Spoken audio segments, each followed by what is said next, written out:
GameRanx presents 10 PS4 hacks and tricks you probably didn't know. From hidden convenience tricks to software and physical hardware hacks, we've got all kinds of PS4 users covered here. We designed this list for you guys to get the maximum use out of your PlayStation 4. So let's get started with number 10.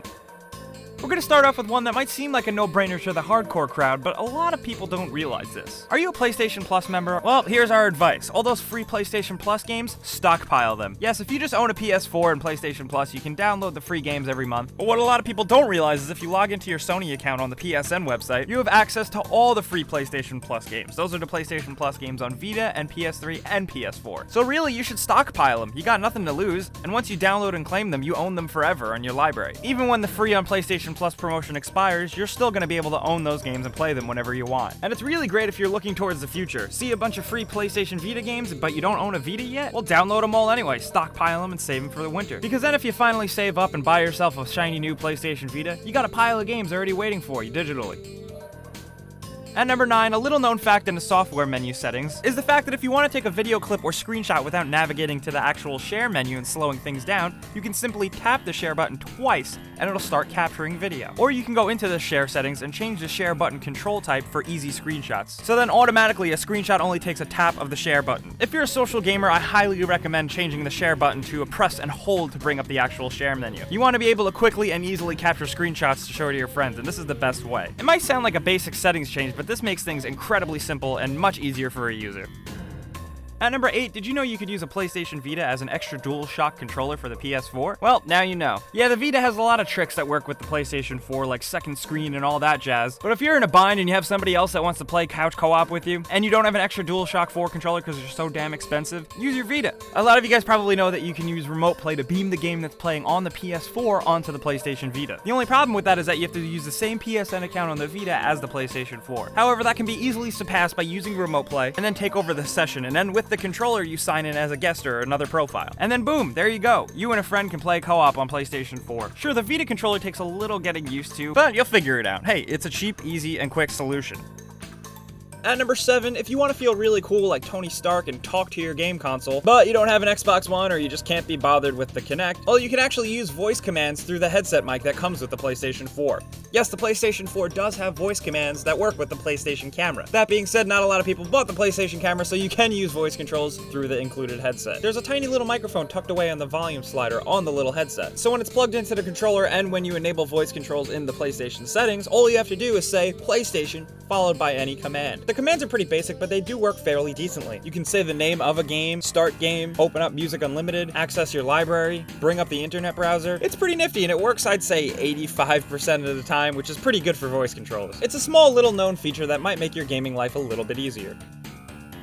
At number 6, we have that PlayStation app available for iOS and Android. Use that app to your advantage, because there's a lot of features on it that can really help you out. While the app is still pretty buggy sometimes, there's a lot of things you can do with it that'll make your life a hell of a lot easier. Is there a game that's on flash sale but you're nowhere near your PlayStation 4? Well, look it up on the app and purchase it right there. The coolest part is if you want it to be ready when you come home from work or something, you can link your PS4 up with the app, and as long as your PlayStation 4 is on standby and connected to Wi-Fi, you'll be able to wake it up from the app and start downloading games. Not only that, but if you're sending your friend party chat invites or messages or even in-game chats, you can use the PlayStation app as a keyboard to type on your screen on PlayStation 4. And it makes things a hell of a lot easier, and it makes typing much quicker because it feels like texting. And at number 5, we have another one that a lot of people have missed, even though it's so simple. I'm even stupid enough that I didn't realize this until probably a year after owning a PlayStation 4. You can use a phone charger to charge your controller, you idiot. Yes, I know a lot of you guys will probably make fun of people who didn't know in the comments, including myself, but for a while I had that short PlayStation 4 cable, meaning I had to be so close to my console in order to charge my controller and play at the same time. Of course, you can charge your controller over standby mode via the PS4, but sometimes that's not enough. If you have an Android phone with a micro USB charger, you can just plug in your controller and charge it next to you while you play and make your life 10 times easier. Yes, that is probably one of the more simple life hacks we've ever put on a list, but seriously, some people don't realize this. We actually saw a lot of people on forums and Reddit who had no idea and were pleasantly surprised, so there. And at number 4 on our list, we have a real hack. Do you want to hack your PS4 and play pirated games for practically nothing? Well, move to Brazil. Yes, Brazil is legendary for its blatant piracy, with over 50% of all software licenses in Brazil not being original or legit. Yes, apparently there are retail stores in Brazil offering customers who buy PS4s to install 10 pirated games on their PS4 for about $100. That being said, that is a pretty high price in Brazil, but you're getting a bunch of games, and they're technically free. Of course, we're not condoning piracy, but if you're one of those crazy people that want your games hacked onto your PS4, and if you want to maximize the use of your hardware and you don't care of having some Brazilian guy open it up and alter it, well, then the possibilities are endless. Just be sure not to update your console firmware, because you know Sony is probably right on hackers' heels. At number 3, guys, listen, we are players of video games in the 21st century. It's 2015 now, and games need constant updates and patches, and it's awful and terrible and annoying. That being said, with this newer generation of consoles, you can make your life 10 times easier. Setting up automatic downloads will save your life. When you go into settings and switch on automatic update, your PS4 system searches for game updates, system updates, and content. And if you guys own a PS4, you know there's always something to download, whether it's a game update, a software update, a patch, anything. So if you're not too concerned about bandwidth or using power, definitely leave your PlayStation on standby with this setting enabled, because stuff will download while you sleep like an angel. Then when you actually go to play a game, you don't have to wait and sit there while something downloads or installs, because it's already been done for you, whether you like it or not, without you even realizing. Again, it seems like an obvious one, but some people out there just don't know this shit.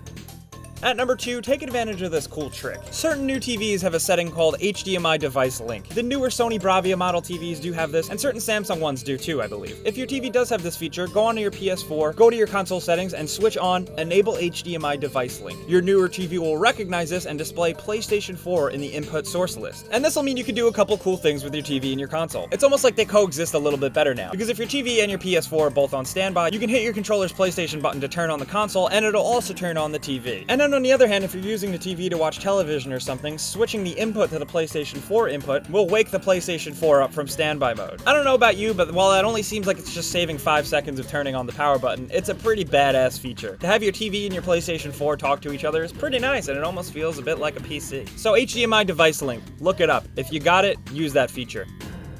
And at number 1, we got a physical hardware trick for you. Say you bring a game over to a friend's house and you're playing it on his PS4. Now, what if suddenly the power goes out or his PlayStation just completely stops working? That disc is stuck in the drive, right? There's no way you can get it out, and it sucks for you. You're just gonna have to wait until it can get fixed or, you know, whatever. Well, it turns out there's actually a trick. There is a screw on the outside that manually releases the disc. All you have to do is remove the plastic shiny part of the PlayStation 4 and it's right there. You can save yourself a lot of trouble there, especially with some PlayStation 4 drives already being kind of faulty. Just be careful though, the screw is really crappy and small, so be careful not to strip the screw or break it, because then you're totally shit out of luck. So there you have it, guys. Those were 10 PS4 hacks/tricks that some of you probably didn't know. We designed this list for you guys to get the maximum use out of your PlayStation 4, be it through settings, hardware tricks, whatever. So we really hope that you did learn a thing or two and eased your gaming life. Let us know in the comments if you learned anything in this video, or if you have some tricks of your own that you want to share with anybody else. Or let us know if you really hate us. And of course, if you did learn a thing or two, or if we made your life a bit easier, maybe give us a like, because that's the best way you can help us out. It's almost like giving us a tip. And if you are new and this is your first time coming around, listen, we put out videos every single day, so subscribing is the best thing you can do. But guys, thanks for watching, and we'll see you next time.